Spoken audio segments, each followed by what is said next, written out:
Clippers won 47 games this year, okay? That's with Kawhi missing 20 games and Paul George missing 18. Two All-Stars missed a combined 38 games, and they still won 47 games. Dallas won 42, and that's with Luka, their star, playing almost every night, and Tim Hardaway, their third best player, mostly playing every night, 70 to 72 games. The Clippers are the better team. They won more games, missing their stars. They were at home. This should be fairly easy work. Dallas's best player is a kid. The Clippers' two best players are veterans. They've been in multiple playoff series. Dallas is also a bad defensive team, 20th. Rarely does a bad defensive team beat an excellent defensive team in the playoffs. The Clippers, two stars, both great defensive players, Kawhi and Paul George, missed 38 combined games, and they still finished top 8 in the league in defense. So I have a more experienced team. I have a significantly better defensive team. I have a young team that's led by a kid that just knocked him off. Yes, there is reason to worry. Once again, the Clippers were awful down the stretch. Last 6.5 minutes, they were terrible. They were at home.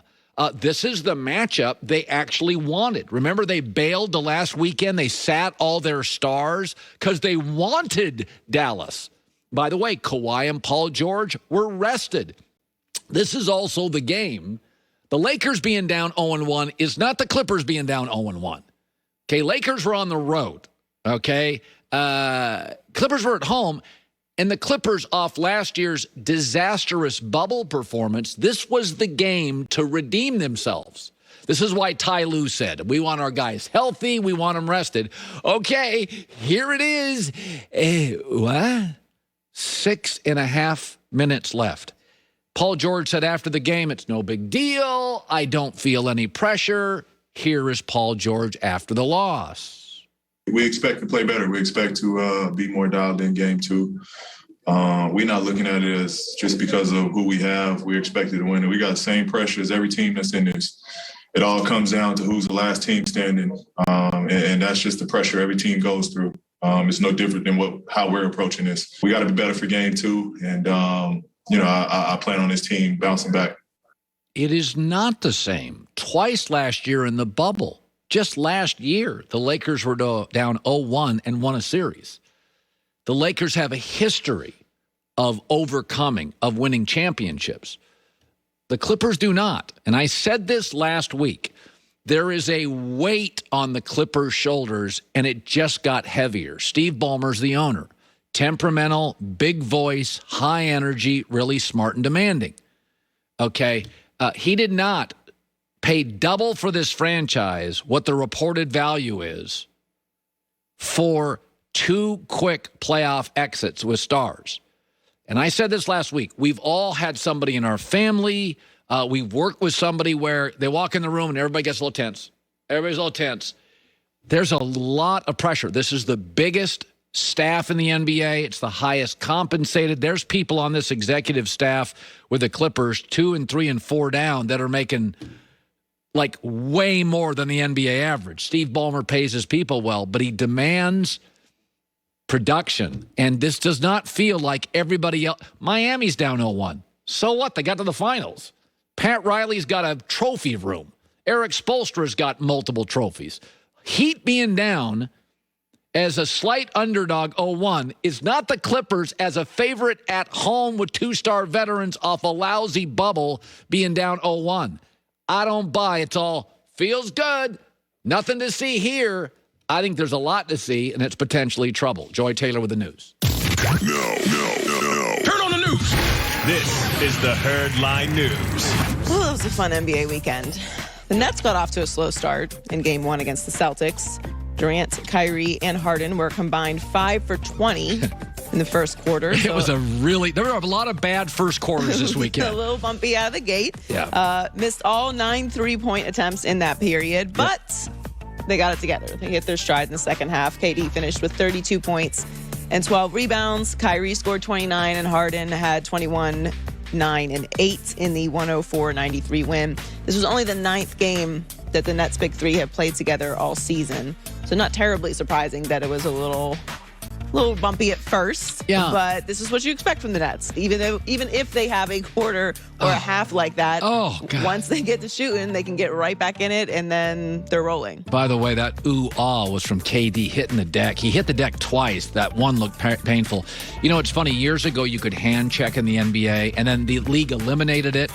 And so it's virtually impossible to stay in front of Ja Morant or Kyrie Irving. And the one of the advantages that Brooklyn has is they have two guards, Kyrie and Harden, that create separation. They create their own shot. There are a lot of teams in the NBA that do not have one player that creates their own shot.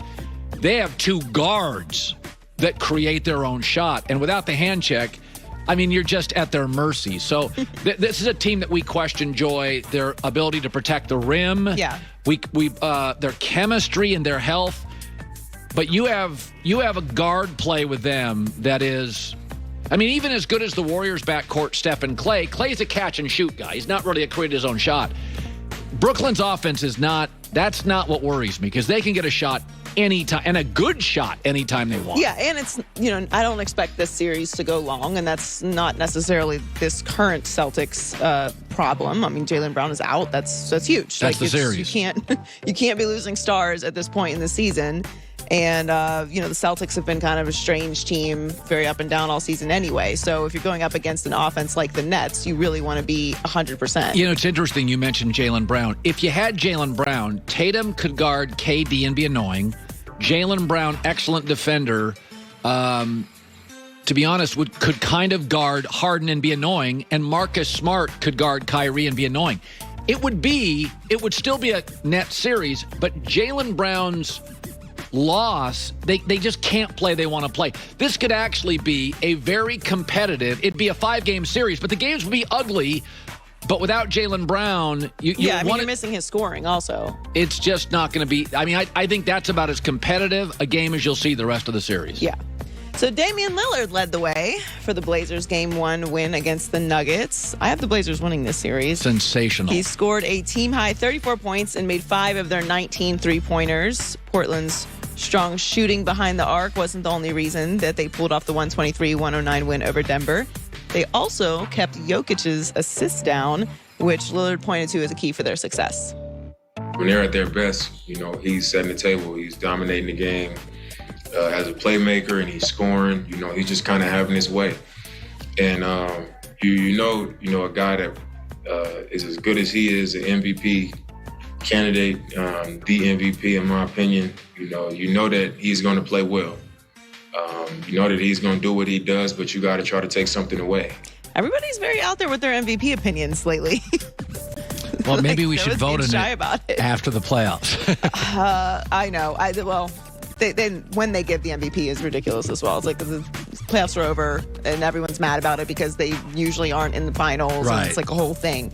But Jokic had 1 assist yesterday. Now that is key because Jokic is the best, in my opinion, big passer in the league. Like, he's unbelievable. Yeah, he's the best since the ball. Arvydas Sabonis is the last big that passed like that.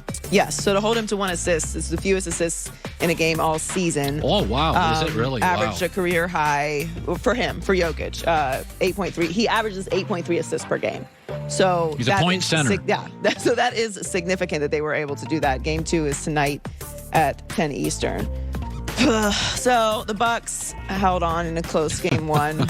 God, they're ugly. As a fan, I'm allowed to overreact to every single game, even if it is Game 1 and the Bucks were supposed to win. But I really would have liked the Heat to steal that, and they were right there in it in overtime. Giannis had 26 points, despite shooting 10 for 27 By the way, from the field and 6 of 3 from the free throw line. Giannis's free throws. Yeah, he was 6 of 13 from the line. And a lot of those were late, man. He is just... I will say this, though.